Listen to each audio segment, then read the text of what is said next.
ఆత్మీయ ఆరాధనా సందేశమునకు సిద్ధపడి ఉన్నటువంటి నా ప్రియులైన సహోదరీ సహోదరులారా, మీ అందరికీ మన ప్రభువును రక్షకుడునైన యేసుక్రీస్తు వారి పేరిట నా హృదయపూర్వకమైన వందనములు తెలియజేయుచున్నాను. నిర్మలమైన మనస్సాక్షిని కలిగి దేవుని మహాజ్ఞానమును క్రమం తప్పకుండా నేర్చుకుంటూ మీ ఆత్మీయ జీవితాలను దేవుని వాక్యమునకు అనుకూలముగా మలచుకుంటున్నారని నేను హృదయపూర్వకముగా నమ్ముచున్నాను. ఏమాత్రం అలక్ష్యము చేయకుండా ప్రభువు రాకడ కొరకు మనమందరం సిద్ధపాటును కలిగి ఉండాలని మీ అందరికీ సూచిస్తున్నాను. ప్రియులారా, యేసుక్రీస్తు ప్రభువును అంగీకరించి దేవుని రాజ్యములో చేరిన తరువాత క్రైస్తవులుగా మన యొక్క జీవిత విధానం ఎలా ఉండాలో పరిశుద్ధ గ్రంథంలో దేవుని మాటలలో చక్కగా తెలియచేయబడింది. కానీ ఈరోజు చాలామందికి దేవుని గ్రంథమును చదవటానికే వీలు దొరకటం లేదు. చాలా చులకనగా చూస్తున్నారు. లోక సంబంధమైనటువంటి బ్రతుకే గొప్పదనుకుంటున్నారో ఏమో. దేవుని వాక్యాన్ని చదవటానికి సమయం దొరకటం లేదు. దేవుని వాక్యాన్ని వినటానికి సమయం దొరకటం లేదు. దేవుని వాక్యాన్ని చర్చించుకోవటానికి చాలామందికి సమయం దొరకటం లేదు. లోక సంబంధంగా ఎన్నో పనులను కలిగి ఉంటున్నారు. వాటికి పెద్దపీట వేస్తున్నారు. కానీ అవసరమైనది ఒక్కటే. మన జీవిత కాలములో మనకు అవసరమైనది ఒక్కటే. ప్రభువైన యేసుక్రీస్తు వారు తెలియజేసినట్టుగా మార్తా మరియల సందర్భంలో మార్త విస్తారమైనటువంటి పనులు పెట్టుకుంది. మరియ యేసు ప్రభు పాదముల చెంత కూర్చుండి దేవుని వాక్యమును నేర్చుకుంటుంది. అప్పుడు ప్రభు తెలియజేస్తున్నారు, మార్తా మార్తా, నీవు అనేకమైనటువంటి విస్తారమైనటువంటి పనులను కలిగి విచారపడుతున్నావు. కానీ నీకైనా ఎవరికైనా అవసరమైనది ఒక్కటే. అదే దేవుని వాక్యం. ఈరోజు అంత గొప్పదైనటువంటి దేవుని వాక్యమును మీరు వెంబడిస్తున్నారా? ఆ దేవుని వాక్యమును నేర్చుకున్నటకు మీరు ఆలోచన కలిగి ఉన్నారా? ఒక్కసారి మిమ్మల్ని మీరు పరీక్షించుకోవాలి. ఈ దేహమును విడిచిపెట్టగానే మనము దేవుని న్యాయపీఠము ముందు నిలబడినప్పుడు, దేవుడు మనలను ప్రశ్నిస్తున్నప్పుడు మనం సమాధానం చెప్పలేని పరిస్థితులలో మన బ్రతుకు ఉండకూడదు. సంతోషముగా, ఆనందముగా దేవుడు మనకు ఇవ్వబోయేటువంటి గొప్ప ఫలమును పొందటానికి మనం సిద్ధపడిన వారముగా ఈ దేహాన్ని విడిచిపెట్టాలి. కనుక ప్రియులైన నా సహోదరి సహోదరులారా, ఈ విషయంలో ఎటువంటి అలక్ష్యము చేయకుండా, అజాగ్రత్తగా ఉండకుండా దేవుని వాక్యమును చాలా జాగ్రత్తగా మీరు పరిశీలించాలని, అర్థం చేసుకోవాలని, గ్రహించాలని, దాని ప్రకారము నడుచుకోవాలని మరొక్కసారి మీకు సూచిస్తున్నాను. ఈరోజు పరిశుద్ధ గ్రంథం నుండి ఒక అద్భుతమైనటువంటి సంగతిని మనం నేర్చుకుందాం. క్రైస్తవ జీవితంలో దేవుని కొరకైనటువంటి ఈ బ్రతుకు ప్రయాణంలో మనము అనేక విషయాలలో ఉప్పొంగుతూ ఉంటాం. శరీర సంబంధమైనటువంటి విషయాలలోనూ, దైవ సంబంధమైనటువంటి విషయాలలోనూ మనము అనేక పర్యాయములు ఉప్పొంగుతూ ఉంటాం. అయితే దేవుడు ఉప్పొంగే లక్షణం మంచిది కాదని తెలియజేస్తున్నాడు. ఒకవేళ మనలో ఎవరికైనా ఉప్పొంగే గుణం ఉంటే, అంటే ప్రతి చిన్న విషయానికి, అది అంత ముఖ్యమైనటువంటి విషయం కాకపోవచ్చు, చాలా తేలికైనటువంటి విషయం కావచ్చు, అయితే ప్రతి చిన్న విషయానికి ఉప్పొంగుతూ, అంటే మిక్కిలి సంతోషిస్తూ మీరు భావోద్వేగాలకు గురి కావద్దు. మీరు ఒకవేళ ఉప్పొంగాలంటే ఏ విషయంలో ఉప్పొంగాలి, మీరు క్రైస్తవ జీవితంలో ఎలా మసలుకోవాలి, దీనిని గూర్చినటువంటి పరిపూర్ణమైనటువంటి వివరణను దేవుడు పరిశుద్ధ గ్రంథంలో పొందుపరిచాడు. క్రీస్తునందలి జీవితంలో దేవుని వాక్యమును నేర్చుకున్నప్పుడు ఎవరైనా ఉప్పొంగుతున్నారంటే ఒకానొక కారణం ఏంటో చెప్పమంటారా? దేవుని జ్ఞానమును నేర్చుకోవటం, దేవుని గూర్చినటువంటి కొన్ని సంగతులు వారికి తెలియటం. ఎప్పుడైతే ఈ విధానం కొంతమందిలో మనకు కనిపిస్తుందో అంటే దేవుని జ్ఞానమును కొంతమంది ఎప్పుడైతే నేర్చుకున్నారో వారిలో ఏమి కలుగుతుందంటే ఉప్పొంగే గుణం ప్రారంభమవుతుంది. మిక్కిలి సంతోషించేటువంటి లక్షణాలు ప్రారంభమైపోతాయి.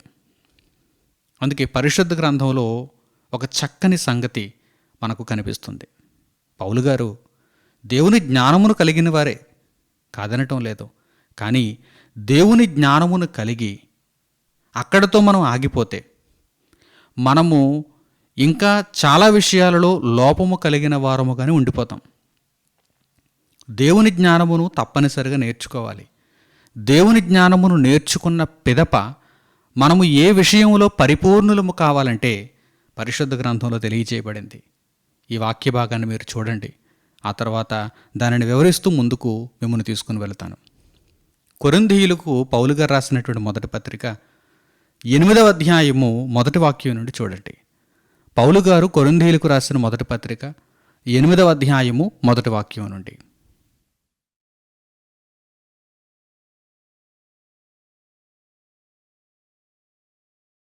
విగ్రహములకు బలిగా అర్పించిన వాటి విషయము మనమందరము జ్ఞానము గలవారమని ఎరుగుదము.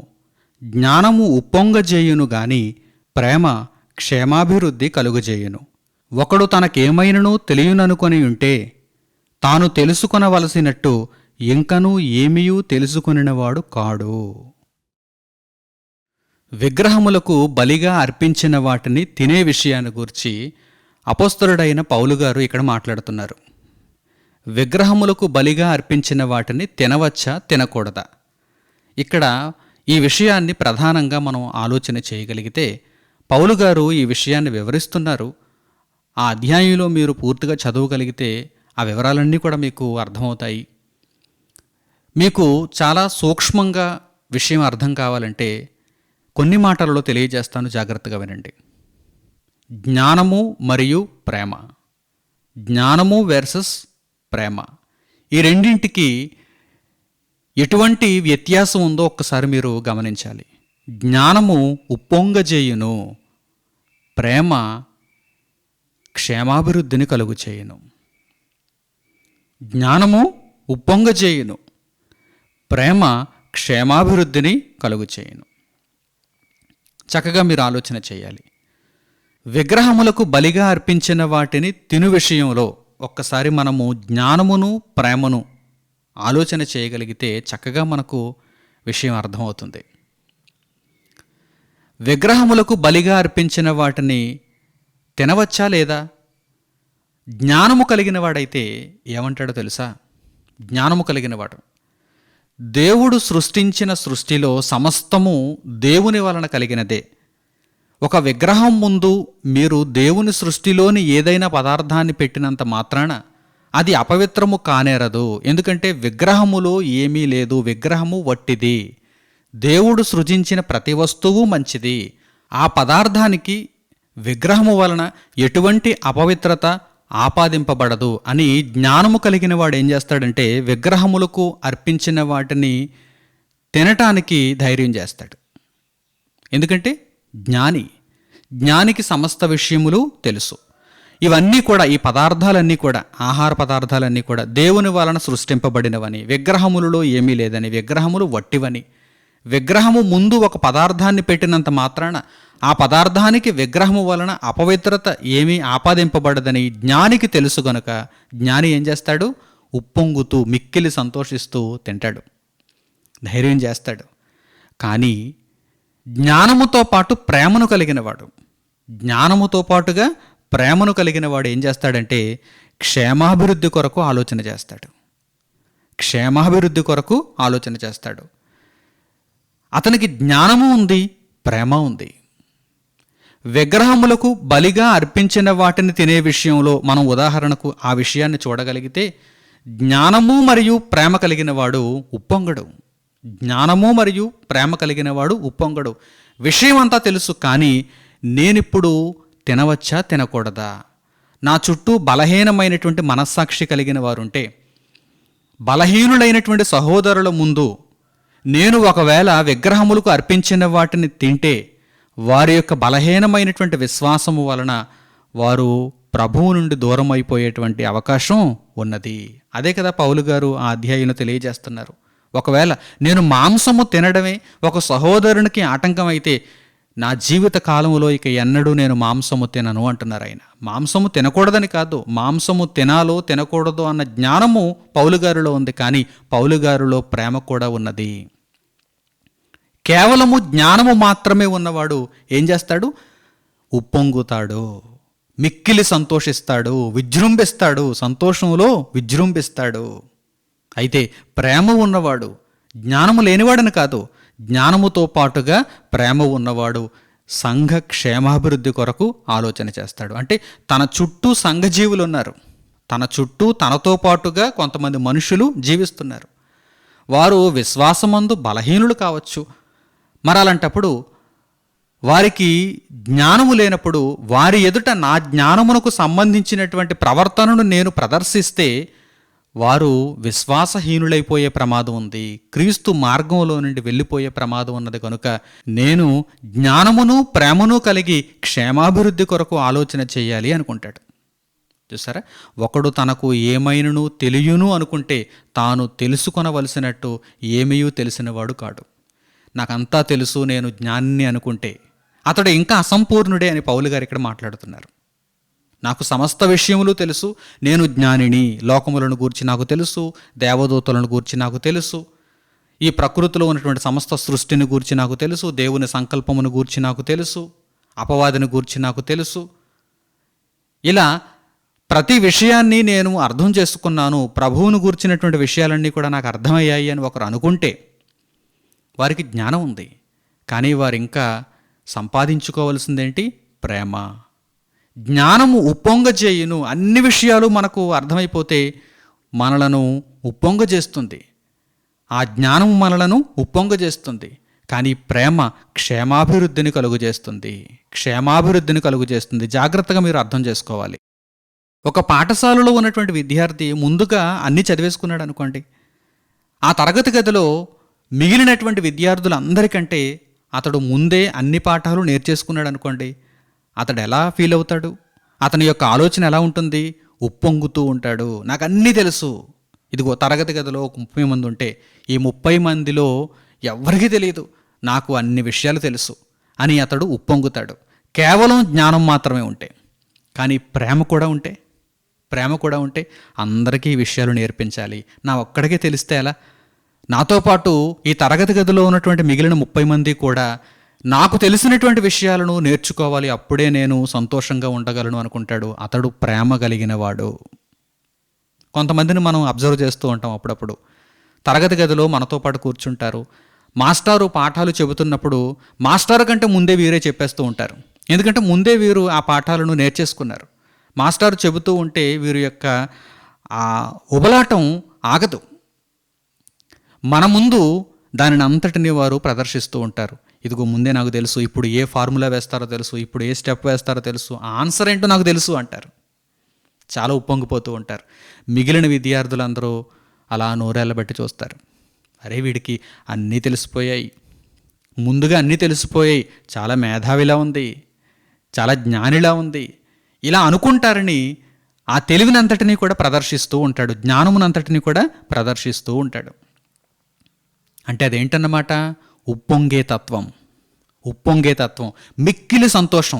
నాకు అన్నీ తెలిసిపోయాయి, ఇప్పుడు నేను చాలా సురక్షితంగా ఉన్నాను, నేను దీనిని అందరి ఎదుట ప్రదర్శించాలి అనుకునేటువంటి లక్షణం ఉప్పొంగే లక్షణము. కానీ ఆ లక్షణం మంచిది కాదు. లోక సంబంధమైనటువంటి విషయాలలో మీరు ఉప్పొంగుతున్నారా? అది మంచి విషయం కాదు. జ్ఞానము ఉప్పొంగజేస్తే ప్రేమ క్షేమాభివృద్ధిని కలుగజేయును. జ్ఞానము నిన్ను ఉప్పొంగజేస్తే ప్రేమ క్షేమాభివృద్ధిని కలుగజేయును. అంటే నీతో పాటు నలుగురిని బ్రతికిస్తుంది ప్రేమ. జ్ఞానము నిన్ను ఉప్పొంగజేస్తుంది. నీవు జ్ఞానివైతే నీకే లాభం, నీ జ్ఞానము నలుగురికి పంచబడితే నలుగురికి లాభం. నీ జ్ఞానము నీ దగ్గరే ఉన్నప్పుడు నీ జ్ఞానము నీలో ఉండి నిన్ను ఉప్పొంగజేస్తుంది. నీ జ్ఞానము నీ నుండి అనేక మందికి ప్రసరింపబడినప్పుడు నలుగురికి అది ఉపయోగపడుతుంది, నలుగురిలో జ్ఞానాన్ని పెంచుతుంది. అది అందరికీ క్షేమాభివృద్ధిని కలుగజేస్తుంది. జ్ఞానము ఉప్పొంగజేయును, ప్రేమ క్షేమాభివృద్ధిని కలుగజేయును. ఈ మాటను చక్కగా మీరు అర్థం చేసుకోవాలి. ఉప్పొంగుట, ఉప్పొంగుట తెలుగులో ఈ పదాన్ని విడగొడితే ఉబ్బి పొంగుట. ఎప్పుడు ఉబ్బుతుంది? ఒక బుడగ ఉందనుకోండి, దానిలోనికి మనం గాలి ఊదుతున్నాం అనుకోండి, ఆ బుడగ మొట్టమొదట పరిమాణం చాలా చిన్నదిగా ఉంటుంది. గాలి ఊదినప్పుడు దాని పరిమాణం పెరుగుతుంది. ఉబ్బిందన్నమాట, ఉబ్బిందన్నమాట. ఉబ్బి పొంగుట, ఉబ్బి పొంగుట. మనలో ఏదైనా ఒక విషయాన్ని గూర్చి సంతోషం ఉబ్బి పొంగుట, అప్పుడు ఏమవుతున్నాం? మనం ఉప్పొంగుతున్నాం అని అర్థం. ఏదో చదువుకుంటూ వెళ్ళిపోతే మనకు విషయాలు అర్థం కావు. ఇలా పరిశీలనాత్మకంగా మనం అర్థం చేసుకోవాలి. ఏదైనా విషయానికి మనం ఉబ్బి పొంగుతున్నామా? శరీర సంబంధంగా, లోక సంబంధంగా ప్రతిరోజు మనకు ఆయా విషయాలు మన మనస్సులోనికి వస్తాయి, మనకు ఎదురుపడతాయి ఆ సన్నివేశాలు. అప్పుడు మనము చీటికి మాటికి ఉబ్బి పొంగుతున్నామా, అంటే ఉప్పొంగుతున్నామా? శాస్త్రం తెలిసిన వారికి, అంటే 10వ తరగతి లోపే శాస్త్రం తెలిసిన వారికి ఎన్టీపీ, ఎస్టీపీ అనేటువంటి పదాలు తెలుసు. నార్మల్ టెంపరేచర్ అండ్ ప్రెషర్, లేక standard temperature and pressure. STP లేదా ఎన్టీపీ కండిషన్స్ దగ్గర ఒక వాయువు ఎలా ఉండాలి, ఒక ద్రవ పదార్థం ఎలా ఉండాలి, ఒక ఘన పదార్థం ఎలా ఉండాలి, అలా ఉంటుంది. ఎప్పుడైతే ఈ ఎస్టీపీ మరియు ఎన్టీపీ కండిషన్స్ మారతాయో, ఆ టెంపరేచర్ కావచ్చు, ఆ ప్రెషర్ కావచ్చు, ఎప్పుడైతే మారతాయో వాటి పరిమాణంలో మార్పు వస్తుంది. లిక్విడ్ అయితే గ్యాస్గా మారిపోతుంది, గ్యాస్ అయితే ఇంకా ఎక్స్పాండ్ అవుతుంది, ఉన్న పరిమాణం సరిపోదు, ఇంకా ఎక్స్పాండ్ అవుతుంది. ఎప్పుడూ కూడా ఏ పదార్థం అయినా స్టాండర్డ్ టెంపరేచర్ అండ్ ప్రెషర్ లేక నార్మల్ టెంపరేచర్ అండ్ ప్రెషర్లలో ఉండటానికి ప్రయత్నం చేస్తుంది. దానికి మనము బయట నుంచి శక్తినిచ్చి దాని యొక్క ఆ కండిషన్స్ని కనుక మనం మార్చితే అప్పుడు దాని యొక్క రూపం కూడా మారిపోతుంది, దాని యొక్క రూపం కూడా మారిపోతుంది. అలాగే మనము సాధారణంగా చాలా చక్కగా మామూలుగా ఉంటాం, కానీ ఏదైనా ఒక విషయం మనలోనికి వచ్చి మనలో సంతోషాన్ని రెట్టింపు చేస్తున్నప్పుడు మనం ఏమైపోతాం? ఉబ్బి పొంగిపోతాం. అంటే ఎన్టీపీ లేదా ఎస్టీపీ కండిషన్లో ఉండవలసినటువంటి మనం ఏదో ఒక భావోద్వేగానికి లోనైపోయి దానివలన అత్యధికమైనటువంటి సంతోషాన్ని మనము పొంది, మనకు విషయ పరిజ్ఞానం లేకుండా ఏదో జ్ఞానము తెలుసు కదా, లేక నా దగ్గర కొంత ధనం ఉంది కదా, లేకపోతే నాకు ఎటువంటి లోటు లేదు కదా, ఈరోజు నేను చాలా సంతోషించేస్తున్నాను కదా అని ఉబ్బి పొంగిపోతాం. చూసారా, ఈరోజు మనుషులలో చాలామంది ఆయా సందర్భాలలో ఉప్పొంగటానికి కారణాలు ఇవే, ఉప్పొంగటానికి కారణాలు ఇవే. అయితే దేవుడు అంటున్నాడు, నీవు లోక సంబంధంగా ఉప్పొంగటానికి అసలు ఏ కారణం ఉండకూడదు. నీవు ఉప్పొంగాలంటే కేవలం ఒకే ఒక సందర్భంలో ఉప్పొంగాలి, అది నేను చెబుతానంటున్నాడు దేవుడు. కానీ మనుషులకు ఈ జ్ఞానం తెలియదు. దేవుని మాట విననటువంటి మనుషులు వారికి ఇష్టానుసారమైనటువంటి బ్రతుకులలో వారు ఉంటూ ప్రతి చిన్న విషయానికంటే లోక సంబంధమైనటువంటి విషయాలకు ఉప్పొంగుతున్నారు. దేవుడు సంతోషించమంటున్నాడు, కాదనటం లేదు. మీరు ఒకవేళ నన్ను అడగచ్చు, అదేంటండి సంతోషంగా ఉండడంలో తప్పే ఉంది, ఉప్పొంగడంలో తప్పే ఉందని మీరు అడగచ్చు. సంతోషంగా ఉండండి, తప్పులేదు, కానీ ఉబ్బి పొంగవలసినటువంటి అవసరత లేదు, ఉప్పొంగవలసినటువంటి అవసరత లేదు. ఉప్పొంగితే ఏమవుతుంది? మీకు అసలు విషయాలు తెలియవు, మీకు దేవుడు చెప్పేటువంటి జ్ఞానము అందదు, దేవుని యొక్క ఆలోచనల్లోనికి మీరు రాలేరు, దేవుని పనిలోనికి మీరు రాలేరు. ఇక లోక సంబంధంగా అలా ఉప్పొంగుతూనే ఉండిపోతారు. అపొస్తలుడైన పౌలు గారు కొరింథీయులతో మాట్లాడుతూ, కొరింథీయులకు పత్రికను రాస్తూ, వారు ఒక విషయంలో ఉప్పొంగుతున్నారని వారిని పౌలు గారు హెచ్చరిస్తూ పలికినటువంటి సందర్భాన్ని ఇప్పుడు మనం చూద్దాం. కొరింథీయులకు పౌలు గారు రాసినటువంటి మొదటి పత్రిక 4వ అధ్యాయము 6వ వాక్యాన్ని చూడండి. పౌలు గారు కొరింథీయులకు రాసినటువంటి మొదటి పత్రిక 4వ అధ్యాయము 6వ వాక్యాన్ని పరిశుద్ధ గ్రంథం నుండి మీరు చూడండి.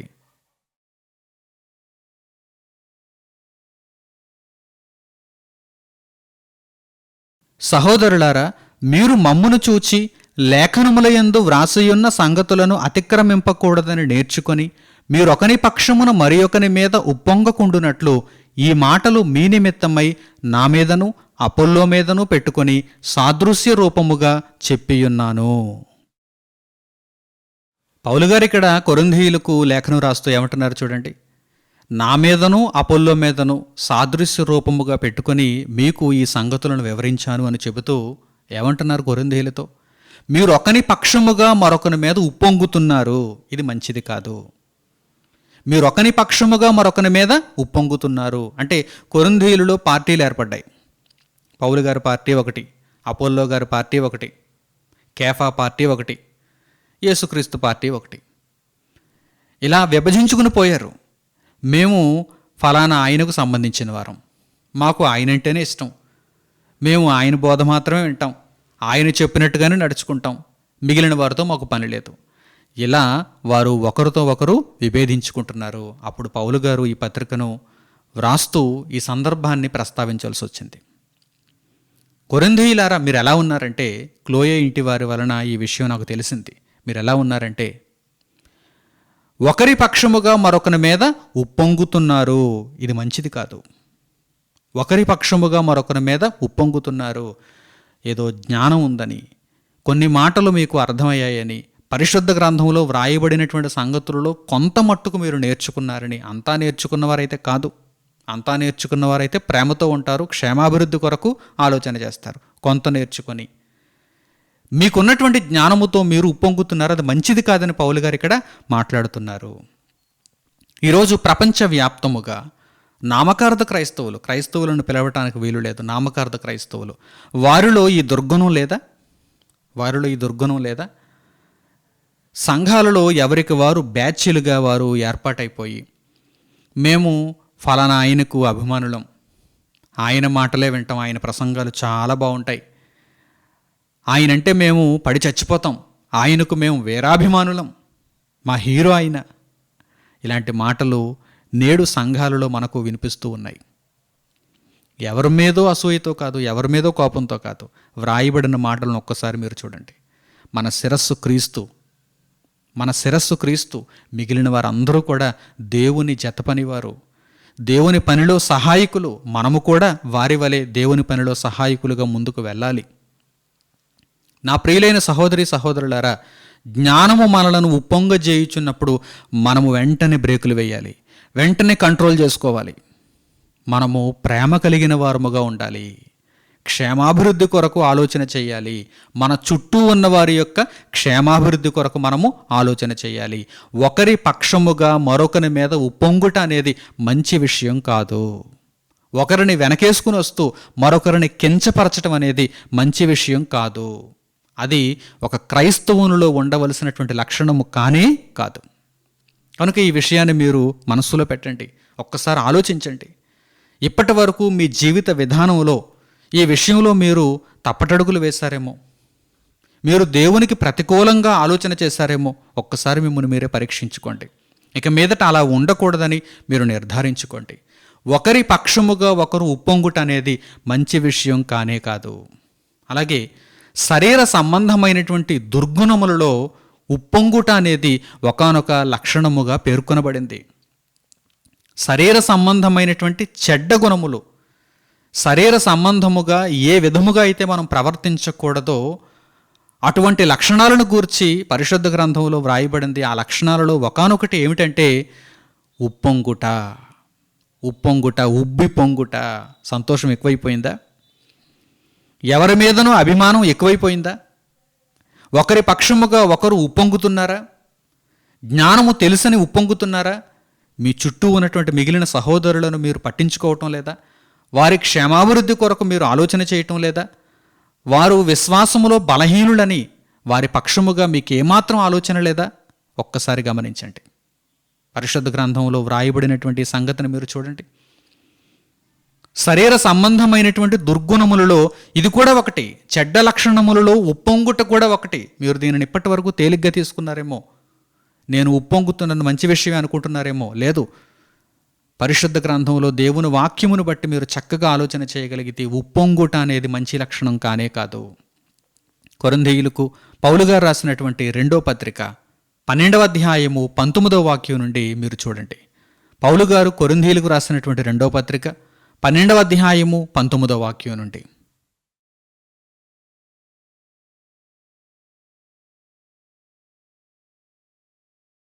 మేమింతవరకు మా విషయమై మీకు సమాధానము చెప్పుకొనుచున్నామని మీకు తోచునేమో, దేవుని ఎదుటనే క్రీస్తునందు మాట్లాడుచున్నాము. ప్రియులారా, మీ క్షేమాభివృద్ధి కొరకు ఇవన్నీ చెప్పుచున్నాము.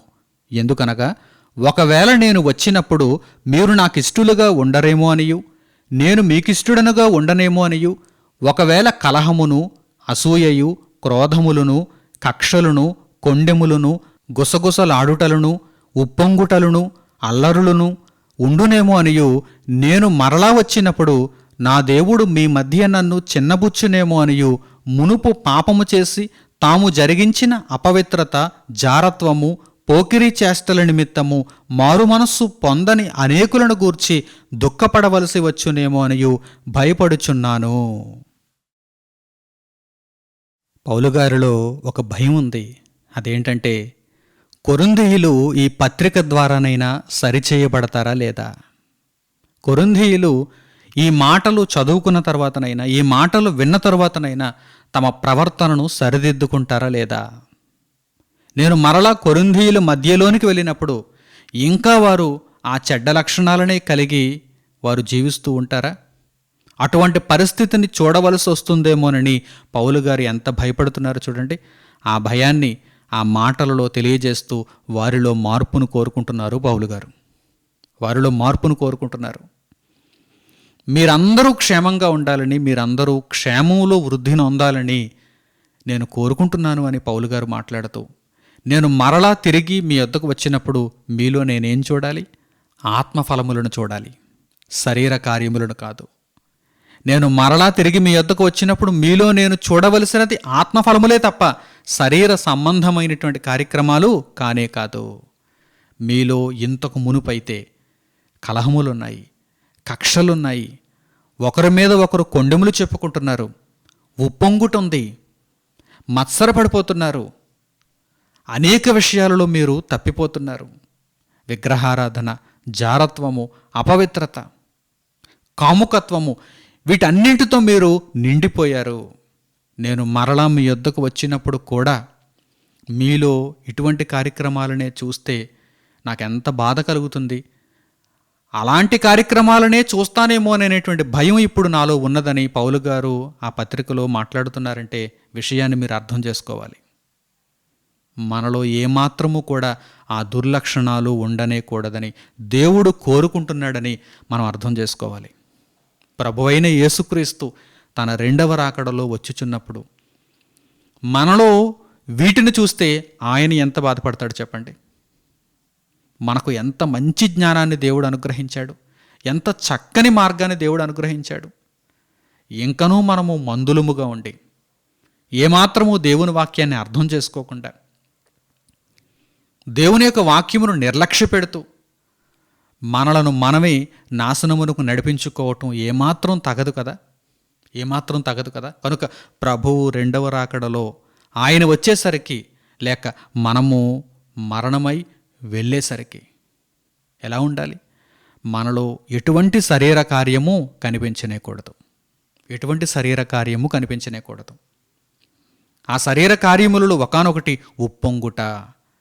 ఆ గుణం గనుక మనలో ఉంటే ప్రతి చిన్నదానికి ఉప్పొంగుతూ నాకంటే గొప్పవాడెవడో లేడనుకుంటూ, నాకు కొన్ని విషయాలు తెలుసు, ఇవే విషయాలు ఎవరికీ తెలియదు అని ఉప్పొంగుతూ ఇతరుల క్షేమాభివృద్ధి కొరకు మీరు ఆలోచన చేయకపోతే అది చాలా భయంకరమైనటువంటి విషయం.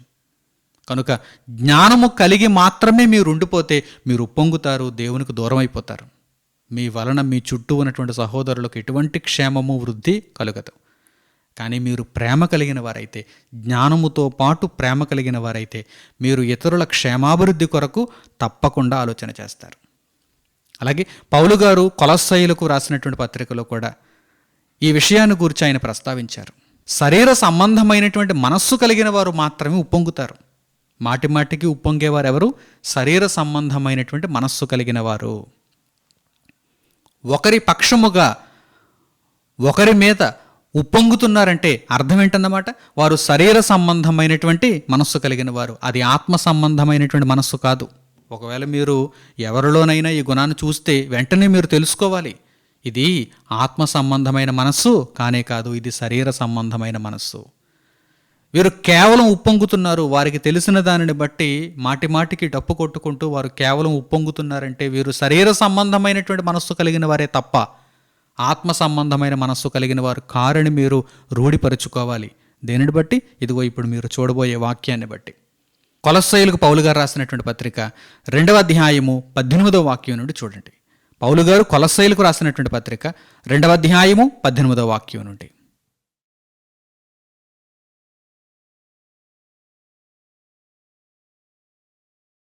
అతి వినయాసక్తుడై దేవదూతారాధన యందు ఇచ్చకలిగి తాను చూచిన వాటిని గూర్చి గొప్పగా చెప్పుకొనుచు తన శరీర సంబంధమైన మనస్సు వలన ఊరక ఉప్పొంగుచు శిరస్సును హత్తుకొనని వాడెవడును మీ బహుమానమును అపహరింపనీయకుడి. ఆ శిరస్సు మూలముగా సర్వ శరీరము కీళ్ల చేతను నరముల చేతను పోషింపబడి అతుకబడినదై దేవుని వలన కలుగు వృద్ధితో అభివృద్ధి పొందుచున్నది.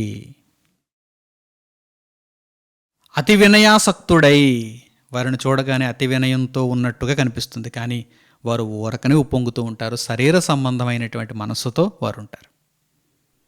అతి వినయాసక్తుడై దేవదూత ఆరాధన యందు ఇచ్చ కలిగిన వాడై, దైవారాధన యందు కాదు, దేవదూత ఆరాధన యందు. చూసారా ఎంత స్పష్టముగా తేటతెల్లం చేయబడిందో చూడండి అట్టి వారిని గూర్చి. అట్టివారు శరీర సంబంధమైనటువంటి మనస్సు నుండి పుట్టినటువంటి ఈ దుర్లక్షణాన్ని కలిగి ఉంటారు. ఊరక ఉప్పొంగుతారు, ఊరక ఉప్పొంగుతారు. వారు శిరస్సును హత్తుకొననివారు, అంటే ప్రభువైన యేసుక్రీస్తును హత్తుకొననివారు. కొన్ని విషయాలు వారికి తెలిసాయి. పరిశుద్ధ గ్రంథంలో ఉన్నటువంటి కొన్ని విషయాలు జ్ఞానముగా వారికి తెలిసాయి. అంతే, ఇక వారిని పట్టుకోలేం. వారిలో ఇక మారు మనస్సు ఉండదు, వారిలో ఇక పాపక్షమాపణ ఉండదు, వారిని ఇక ఎవ్వరూ కూడా అదుపు చేయలేరు. ఎందుకంటే ఊరక ఉప్పొంగేటువంటి మనస్సు కలిగిన వారు వారు ఎవరి మాట వినరు, మాకంతా తెలుసు అంటారు. చూసారా, అతి వినయాసక్తుడై దేవదూత ఆరాధన యందు ఇచ్చ కలిగిన వారుగా ఉండి శిరస్సును హత్తుకొనని వారు ఎవరైనా ఉంటే, శరీర సంబంధమైనటువంటి మనస్సుతో ఊరక ఉప్పొంగేవారు ఎవరైనా ఉంటే, అట్టివారు మీ బహుమానమును అపహరింపకుండా మీరు జాగ్రత్త పడిపోవాలి. ఎందుకంటే వారు ఏం చేసేస్తారు? మీ దగ్గర ఉన్నటువంటి దేవుడు మీకు అనుగ్రహించినటువంటి చక్కని బహుమానమును అపహరించేస్తారు. రక్షణ అనేటువంటి బహుమానమును అపహరించేస్తారు. అంటే దేవుని మార్గము నుండి మిమ్మును తప్పించేస్తారు. వారు ఎలాగైతే శరీర సంబంధమైనటువంటి మనస్సుతో ఊరకు ఉప్పొంగుతున్నారో మిమ్మును కూడా అట్టివారుగా వారు మార్చేస్తారు. కనుక అట్టివారి విషయంలో జాగ్రత్త, జాగ్రత్త. వారు ఊరక ఉప్పొంగుతారు, మీరు వెంటనే పసిగట్టాలి. అట్టివారికి దూరంగా ఉండాలి. అట్టివారు మీ బహుమానమును అపహరింపకుండా మీరు జాగ్రత్త పడిపోవాలి. మీరు జాగ్రత్త పడిపోవాలి. ప్రభువు మనకు అనుగ్రహించినటువంటి రక్షణను ఏ ఒక్కరూ కూడా అపహరించటానికి వీలు లేదు. శిరస్సు మూలముగానే మనము బలమునందుతున్నాం. ఈ లోకములో ఎవరి వలననో కాదు, శిరస్సు మూలముగా. ఈరోజు నేను క్షేమాభివృద్ధిని అందుతున్నానంటే, ఈరోజు మీరు క్షేమాభివృద్ధిని అందుతున్నారంటే ప్రభువులో ఎవరి చలువ, ఎవరి దయాదాక్షిణ్యాలు? మన ప్రభువైన యేసుక్రీస్తు యొక్క దయాదాక్షిణ్యాలు, ఆయన కృప.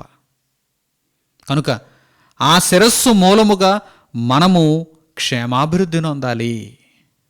ఒకవేళ మనకు ఎవరైనా వాక్యాన్ని నేర్పుతూ సహాయం చేస్తే వారందరూ కూడా పరిచారకులు, దైవ సేవకులు. కానీ శిరస్సు వలననే ఇవన్నీ జరుగుతున్నాయి. సంఘమంతా కీళ్ల చేత అతుకబడి ప్రతి అవయవానికి సారము ఆ శిరస్సు నుండి అనుగ్రహింపబడుచున్నదన్న విషయాన్ని ఎవ్వరూ మర్చిపోకూడదు. మిగిలిన వారందరూ పరిచారకులే, మిగిలిన వారందరూ సేవకులే. నా ప్రియులైన సహోదరి సహోదరులారా, ఎంత స్పష్టమైనటువంటి మనస్సు మీకు ఎప్పుడైతే అర్థమవుతుందో, మీరు ఉప్పొంగేవారుగా ఉండరు, క్షేమాభివృద్ధి కొరకు ఆలోచన చేస్తారు. క్షేమాభివృద్ధి కొరకు ఆలోచన చేసేవారు ప్రేమ కలిగిన వారు, కేవలం ఉప్పొంగేవారు జ్ఞానము కలిగిన వారు. సంఘ క్షేమాభివృద్ధి కొరకు, తమ చుట్టూ ఉన్న వారి యొక్క క్షేమాభివృద్ధి కొరకు ఆలోచన చేసేవారు, జ్ఞానముతో పాటుగా ప్రేమను కూడా కలిగి ఉన్నవారు, వారే పరిపూర్ణ దశకు చేరుకున్నవారుగా చెప్పవచ్చు. కేవలము జ్ఞానమును మాత్రమే కలిగి ఊరక ఉప్పొంగుతున్నారనుకోండి, వారెవరన్నమాట? శరీర సంబంధమైనటువంటి మనస్సు కలిగిన వారు. పరిశుద్ధ గ్రంథంలో మీరు చక్కగా నేర్చుకున్నారు కదా, శరీర సంబంధమైనటువంటి మనస్సు కలిగిన వారు. కనుక అట్టివారుగా మీరు ఉండకుండా, అట్టివారు ఉన్నప్పుడు మీ బహుమానమును అట్టివారు అపహరించనివ్వకుండా మీరు జాగ్రత్త పడాలి. మొట్టమొదట మనలో ఆ దుర్లక్షణం ఉండకుండా మనము సరిచూసుకోవాలి, మన బ్రతుకును సరిచేసుకోవాలి. ఒకవేళ ఎవరైనా అటువంటి లక్షణంతో మన చెంత ఉన్నప్పుడు వారు మన బహుమానమును అపహరించే ప్రమాదం ఉన్నది కనుక అట్టివారికి మనం దూరం అవ్వాలి. అట్టివారికి మనం దూరం అవ్వాలి, జాగ్రత్త పడాలి. మన యొక్క బహుమానమును వారు అపహరించకుండా మనం జాగ్రత్త పడిపోవాలి. అంటే వారి యొక్క ఆలోచనతో ఏకీభవించటానికి వీలు లేదు.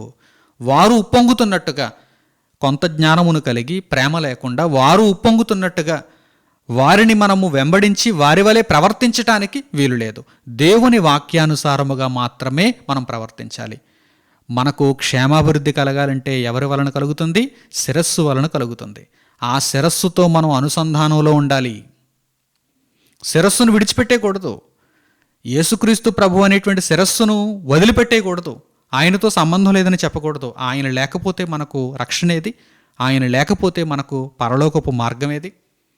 కనుక ఆయనతో అనుసంధానంలో ఉంటూ, ప్రభువు కొరకు జీవిస్తూ, ప్రభువును పోలి జీవిస్తూ మనము దేవుని మార్గంలో ముందుకు కొనసాగాలి.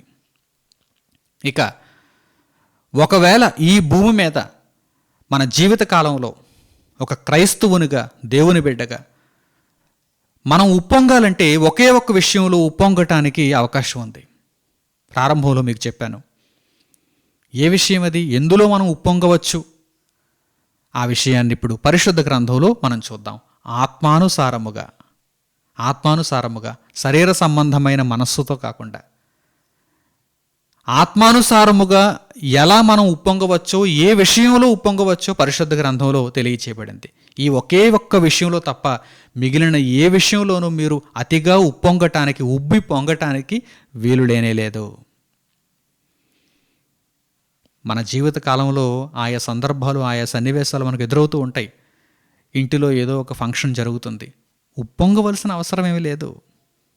ఏదో ఒక పెళ్లి జరుగుతుంది అనుకోండి, కొంతమంది చూడండి, ఇక వారి కళ్ళల్లో ఆనందాన్ని, వారి ఒంటిలో ఆనందాన్ని ఆ రోజు మనం ఇక పట్టుకోలేమండి. ఎందుకంటే ఉప్పొంగిపోతున్నారనమాట, ఉబ్బి పొంగిపోతున్నారు. కొడుకుకి ఫస్ట్ ర్యాంక్ వచ్చింది అనుకుందాం, కళాశాలలో కొడుకుకి ఫస్ట్ ర్యాంక్ వచ్చింది అనుకుందాం. తల్లిదండ్రులు ఉప్పొంగిపోతూ ఉంటారు, ఉబ్బి పొంగిపోతూ ఉంటారు. అంత అవసరం లేదు. పరలోక సాధన కొరకు ఆలోచన చేయాలి. ఆ కొడుకుకి పరలోక సాధన కొరకు ఆలోచన చేయాలి. భూమి మీద ఒక కళాశాలలో సీట్ వచ్చినంత మాత్రాన ఉప్పొంగిపోవలసిన అవసరం లేదు. సంతోషించు, కాదనలేదు. కానీ ఉప్పొంగిపోతున్నావా? అవసరం లేదు. పెళ్ళి అయితే ఉప్పొంగిపోతారు, ఇల్లు కడితే ఉప్పొంగిపోతారు, ఉద్యోగం వస్తే ఉప్పొంగిపోతారు, పిల్లలు పుడితే ఉప్పొంగిపోతారు. చూసారా? ఇలా ఉప్పొంగిపోతూ ఇలా ఉప్పొంగిపోవటానికి, ఉబ్బి పొంగిపోవటానికి కోరికలను నెరవేర్చుకునే నిమిత్తం దేవునికి ప్రార్థనలు చేస్తూ ఉంటారు. ఉద్యోగం కావాలి ప్రభువా, కావాలి ప్రభువా, కావాలి ప్రభువా. తీరా ఉద్యోగం వస్తే ఉద్యోగం నిమిత్తం ఉప్పొంగిపోతున్నారు, ప్రమోషన్ నిమిత్తం ఉప్పొంగిపోతున్నారు. నీవు దేవుడు కోరుకున్నటువంటి జీవన విధానంలోనికి ఇంకెప్పుడు వస్తావు? దేవుని యొక్క వాక్యం నీకు ఎప్పుడు అర్థమవుతుంది? శరీర సంబంధమైనటువంటి మనస్సు ఊరకు ఉప్పొంగేలా చేస్తుంది. అది మంచి లక్షణం కాదు. ఒకవేళ నీవు ఉప్పొంగాలంటే ఒకే ఒక్క విషయంలో నీవు ఉప్పొంగవచ్చు.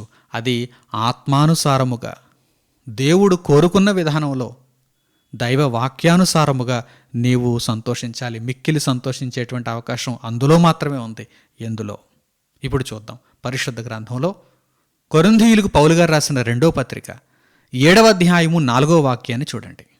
పౌలు గారు కొరింథీయులకు రాసిన 2వ పత్రిక 7వ అధ్యాయము 4వ వాక్యం.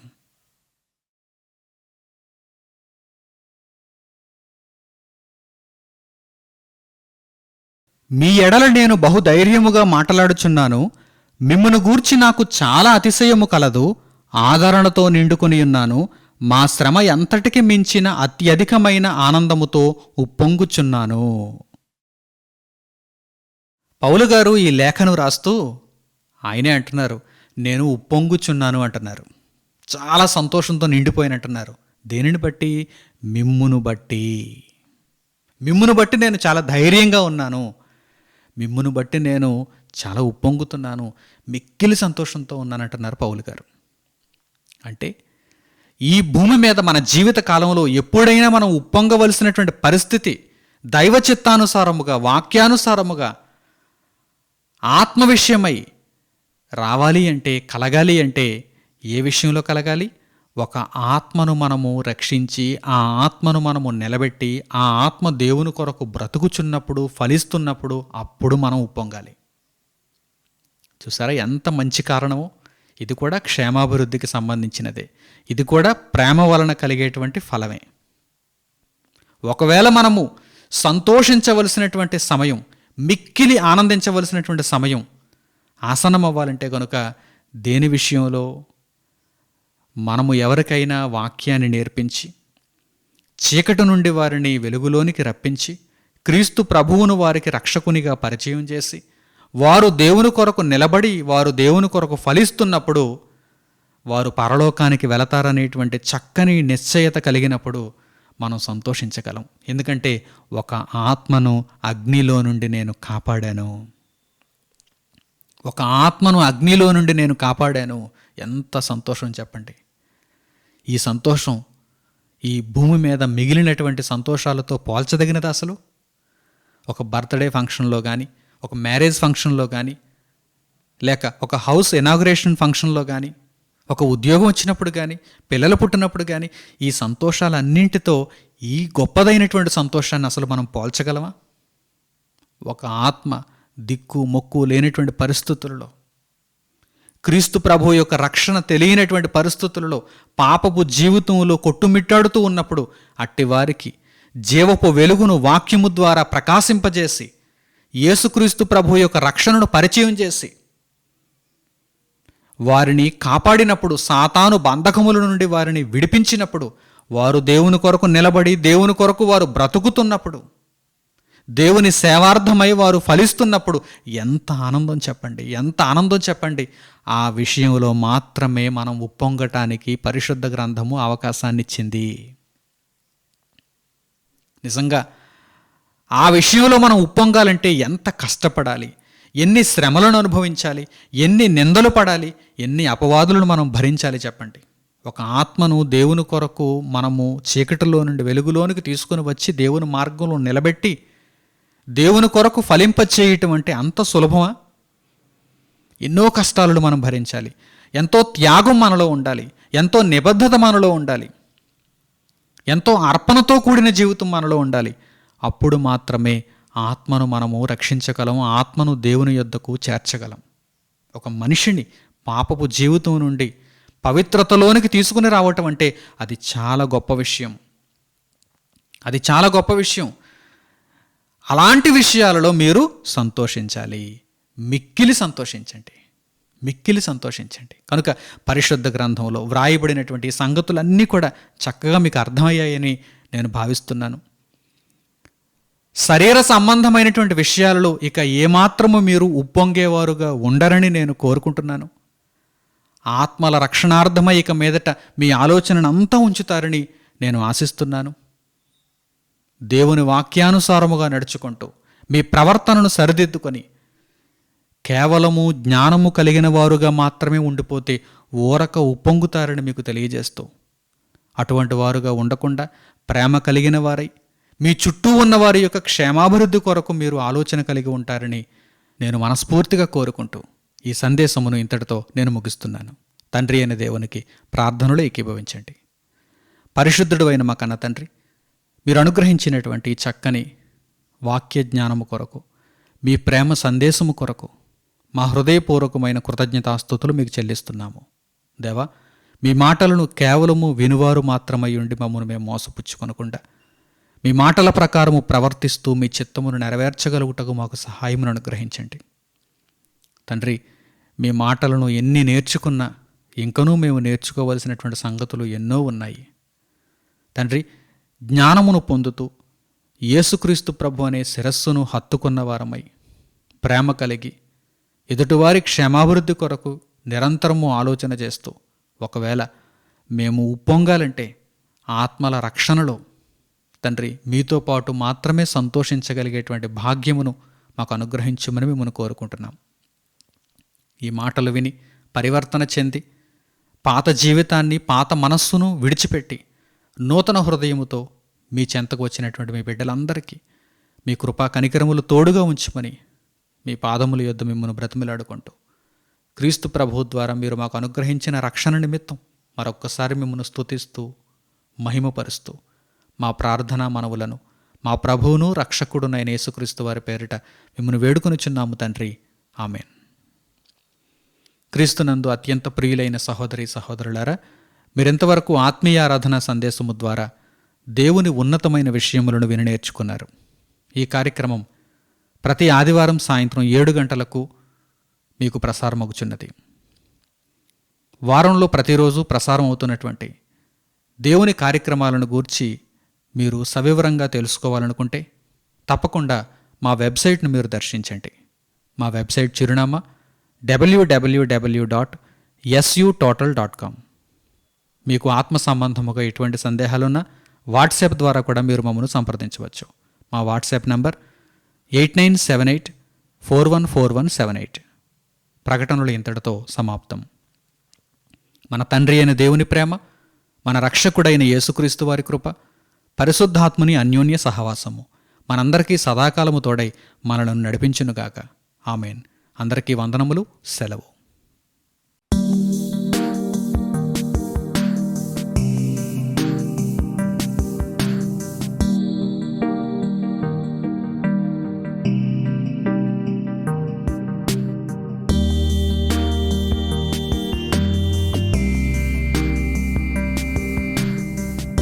సహోదరులు మణికుమార్ గారు ప్రసంగించిన ఎన్నో ఆత్మ సంబంధమైన సంగతులను ఉచితముగా వీక్షించుటకు మా యూట్యూబ్ ఛానల్స్ ను తప్పక దర్శించండి. మా సమాచారమును ఎప్పటికప్పుడు తెలుసుకుని ఆత్మీయాభివృద్ధి నొందవలనంటే మా యూట్యూబ్ ఛానల్స్ ను సబ్స్క్రైబ్ చేసుకోండి. సత్వర నోటిఫికేషన్ల కొరకు సబ్స్క్రైబ్ బటన్ ప్రక్కనే ఉన్న బెల్ సింబల్ ను క్లిక్ చేయండి. ధన్యవాదములు.